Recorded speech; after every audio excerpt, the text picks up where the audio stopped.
Well, hello there. So today I'm going to start some fermented sodas, but in order to make them, at least in this case, we're going to make a bug, which is basically a starter. If you're familiar with things like sourdough, it'd be the same as a sourdough starter.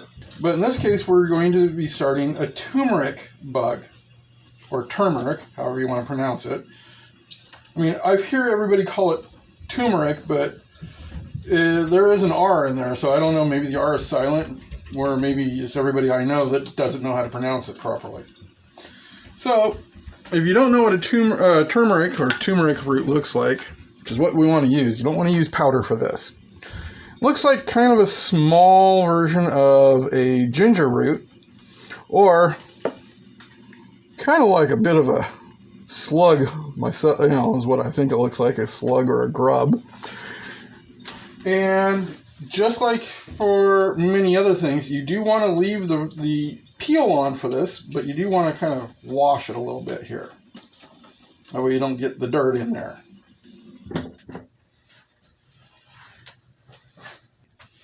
So this will take about 4 days to make, and it, just like a sourdough, you do need to feed it.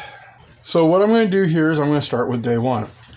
Day one, we're going to want 1 tablespoon of ground turmeric, only you're not going to want to grind it per se. You want to grate it, basically.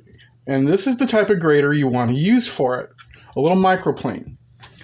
Now, if you're not wanting to go spend the $1.88 on that, which is what I spent at Walmart, if you've got one of these type, this little section here is pretty much the same size as this. So if you've got one of these, you already have the ability to do this. Now for ginger, you might have seen something like this. You notice it's got these bumps on it. That's what you would use to grind it with. And it would work for turmeric, whichever you want to call it, but this is going to stain things, so you don't want to necessarily use plastic. So to start with, we're going to take our jar, which I've already cleaned, and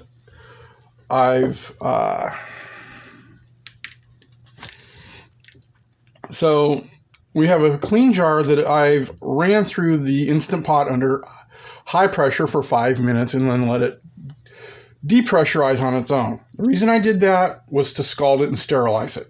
Basically autoclaving, the same as what your hospital would do. Okay? Because you don't really want bad yeasts forming. So we need to basically make about a tablespoon of turmeric. And I don't know if you can see the color of this, but it's definitely a nice orange color of, well, basically a lot like a carrot. But it doesn't taste like a carrot, for one thing, and yeah, it will be all over everything. But you do want to leave the skin on, like I said, because that's where a lot of the good stuff is still going to reside. So yeah, it looks like about a tablespoon. Let's find out.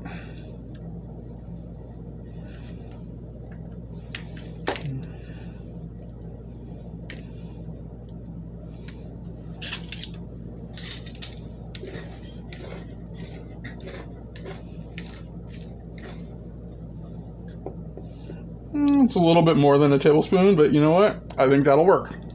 So taking my jar, and yeah, so you can see I put a mat down. If you don't have a plastic mat, I recommend either putting some wax paper down or some parchment paper if you've got it. And anybody that's watched any of my other baking videos know I swear by parchment paper.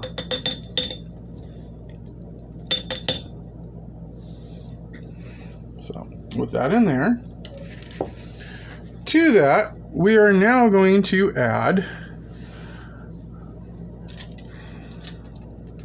1 teaspoon of sugar.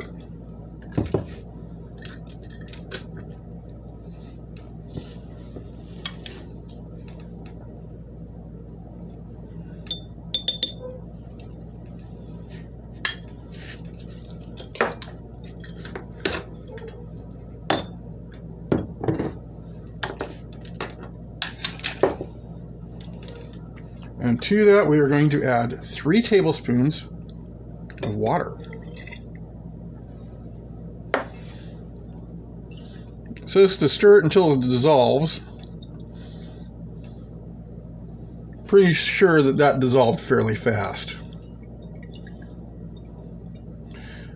Now that's pretty much it for day 1, except for you now want to take a piece of, like, not cheesecloth, I'm using muslin, which is a woven cotton. It's also flour sack would work, but in this case, basically it is a flour sack that's been cut open, and I usually will cover loaves of bread with these, but in this case, I've got some squares that I've cut down to go on top of jars. Now, you let this sit overnight, and tomorrow we will come back and we will add another tablespoon of turmeric and another teaspoon of sugar and another 3 tablespoons of water. So, there you have it. I'm going to set this in the cupboard that sits above my refrigerator. So there you have it. The beginnings of a turmeric bug. Have fun.